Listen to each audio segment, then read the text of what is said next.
Hello everyone, my name is Marina Vives. I'm here today as the Internationalization Projects Officer from Universitat Rovira Virgili in Tarragona. I'm also leading the team that works with enabling mobility and international exchange within Aurora.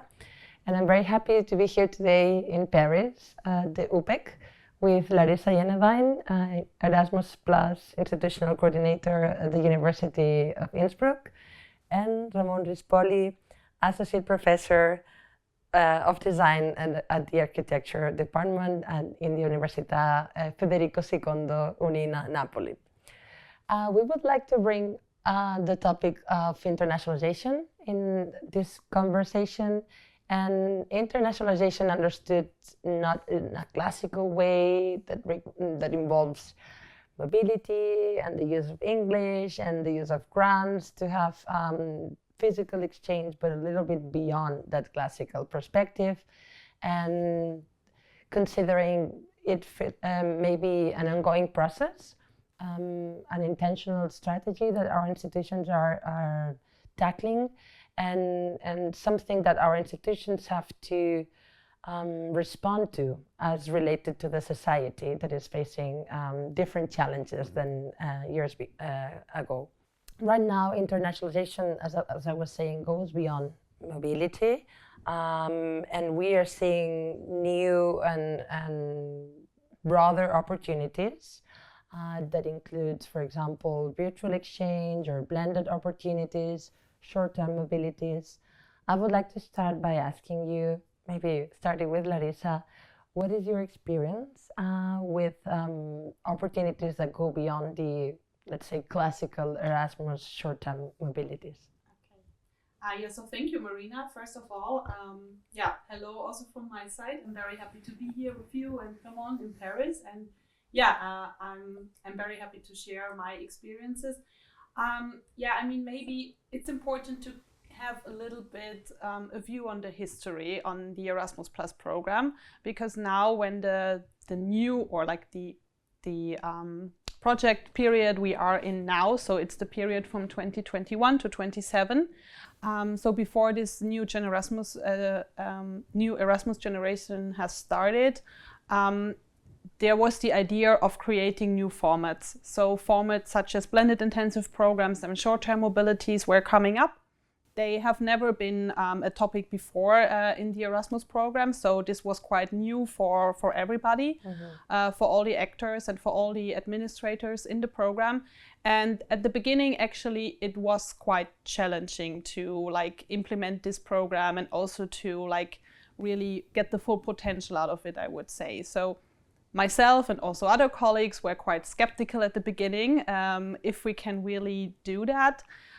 Because of course there are always some tricky regulations and rules within the program you need to take care of, and often it's not that easy. So you have to think about new procedures within your office, new structures. For instance, we also got a new position in our office for blended intensive programs for 20 hours. So this is always there is an organizational perspective of it you always have to have in mind. But from the beginning on, I think I really saw the high potential, especially of the blended intensive programs, because it's just a great possibility. It gives us so much more space to include target groups who were excluded before in the Erasmus program, or maybe the Erasmus program kind of overfought or overruled these persons. They were not really in their scheme involved.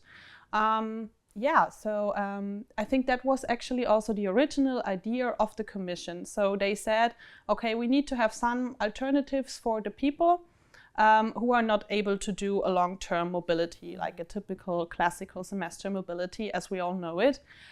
Because of so many reasons, because of health issues, because of a disability, because of caretaking duties, because they have to work, whatever. There are so many reasons why people cannot go abroad for a longer time period. And I think it was very important that the Commission addressed this issue.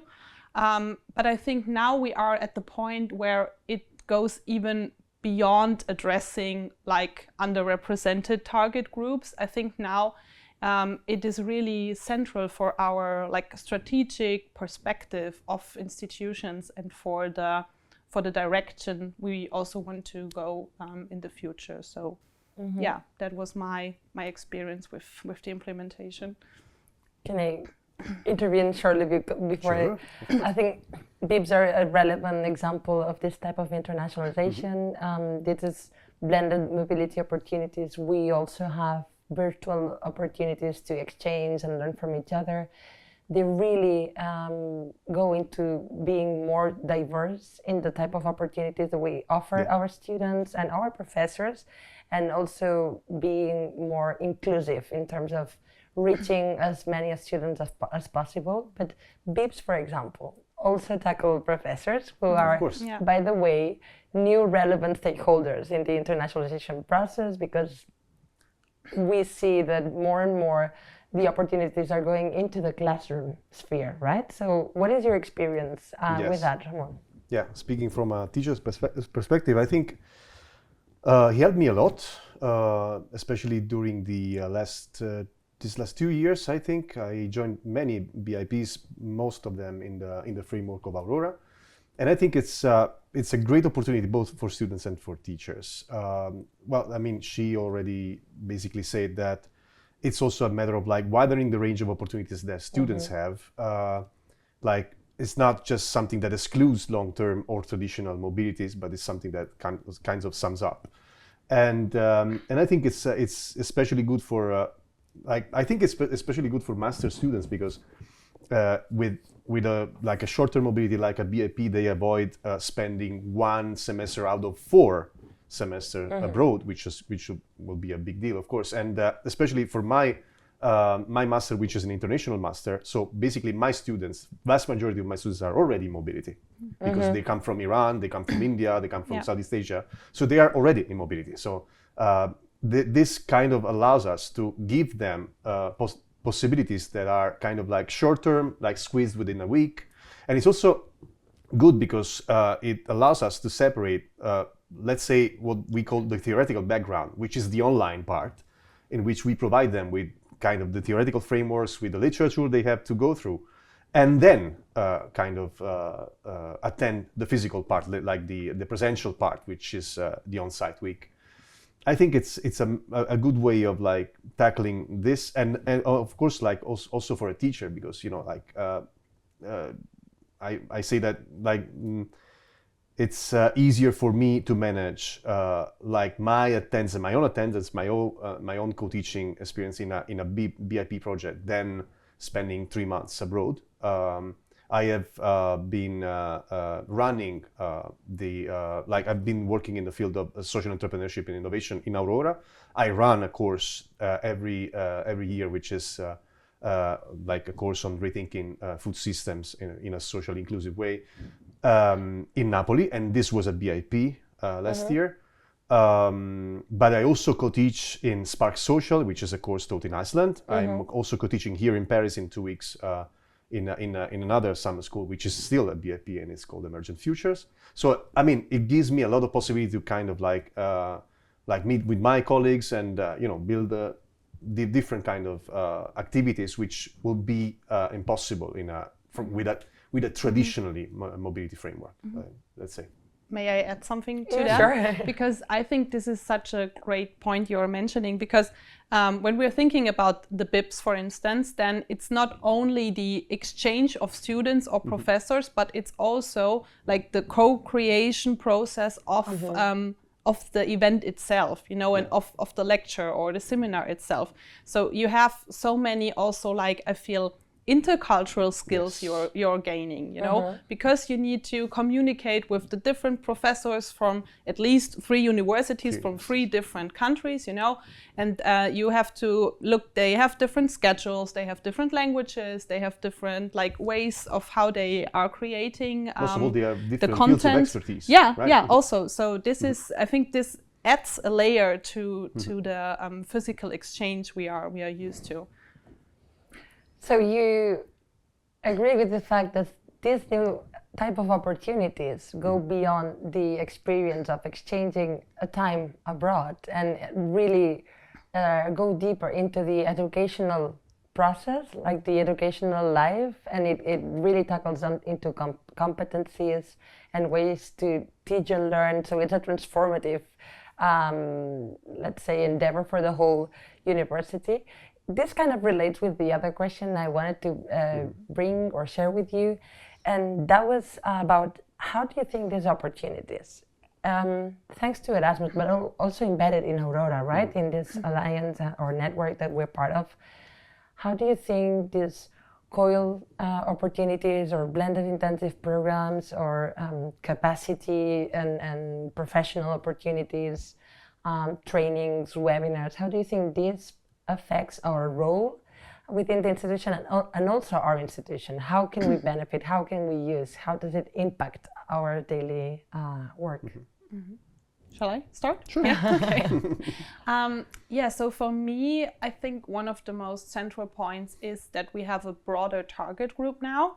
So I just feel like generally more people are on board when we're talking about the internationalization process, because I feel like a few years ago, it often has been okay that like when we had requests in our office and when somebody just was not interested in the long-term mobility, then this person finish there. You say, I'm sorry, we don't have any offer for us. The person was saying, okay, fine, thank you for your time, goodbye. And that was it. So it felt more like we were in a smaller bubble. And now I feel like this international bubble grows and we are able to include more people in it, students, but also staff. And I mean, you mentioned like academic staff, but also for administrative staff. Like, so far we, so I feel like, for instance, there are more offers of interesting staff weeks, which are combined with the blended intensive program format. So it's also quite attractive for our administrative staff. So we actually have it on the student level, on the academic level, but also on the administrative staff level. And I mean, I also experienced it that they are blended intensive programs for academic and administrative staff. So they were actually mixed together, and not seen as two different groups who have nothing to do with it, which I think is really a great step forward, because it's so important that academics and administrative staff understand each other, like the challenges of each other and the problems, the issues they have, in order to work more efficient. And also with the students, I mean, right now there are, I think, BIPs happening, which include different, levels of study, so bachelor and master, or master and PhD, undergraduate, postgraduate. So I feel like this is so this is not only on the international level, it's also general on the social level. I would say that we can really see, I think, a big step closer to an inclusive internationalization process. Yeah, well, from my perspective, it has to do a lot with this notion of transdisciplinarity, because it's like almost impossible, I think, to build really transdisciplinarity within a traditional curriculum. While this kind of squeezed week, like intensive week of the BIP, like plus the blended the online part, really gives you the possibility of like kind of overcoming traditional disciplinary boundaries and kind of really get people together from very different fields. For example, in our workshop in Naples, we had not only my students from design and social innovation, but we had students from social sciences, students from environmental engineering, we had students from cultural studies, we had students from medicine, for example. So they all get together and they kind of, I always say that the difference between interdisciplinarity and transdisciplinarity is the fact that in interdisciplinarity, you just put your own expertise on the table. Well, in transdisciplinarity, you just build new forms of knowledge by learning from others, and also questioning your own assumption about your own discipline. And I think this is happening. This is what has been happening in the context of the hackathon and the workshop in Napoli, but also as I've seen in Iceland and in Copenhagen, and also hopefully in Paris in a couple of weeks. So I think it has to do with mindset, of course. Like it's also like, and also the fact that I think it also contributes to the fact that the minimum requirement of a BIP is that at least 3 universities participate in that. So, like... It is complex, but it brings a lot of value, right? Yes.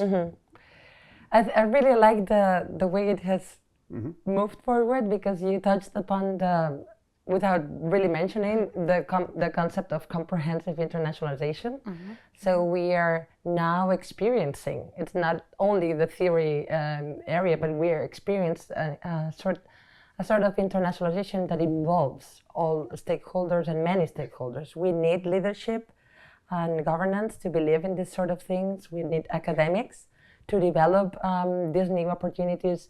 We need academics and researchers to work closely with administrative and technical staff that pushes the grants forward and can manage all these things. And of course, we need students because they're finally our final, let's say, target, right? So universities are here to provide skills for the citizens of the nowadays societies.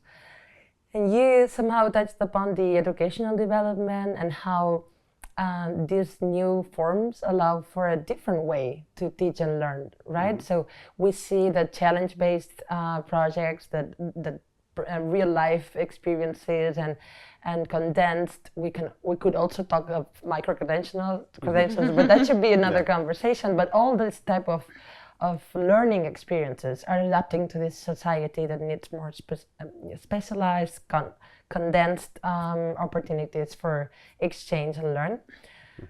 So yes, boundary crossing, working with each other, interdisciplinarity, transdisciplinarity, even among roles, right? So admins and the inclusion of students, all kind of students, diversity and inclusion. These are like the topics that we're working with. I would just like to close by saying that maybe this type of, we are in the field working with that, but maybe just to remind that this type of internationalization requires of a quite flexible structure, right? So maybe this is a wish list for us to continue on developing this. By all means. So some flexibility, maybe we send the letter to the perfect governance, so flexibility and co-creation and curiosity, and of course, please don't forget to have fun while collaborating with each other. And I would like to close with this with a big thank you for taking part in this conversation and looking forward to future collaborations. Thank you as well, Marina. Thank you.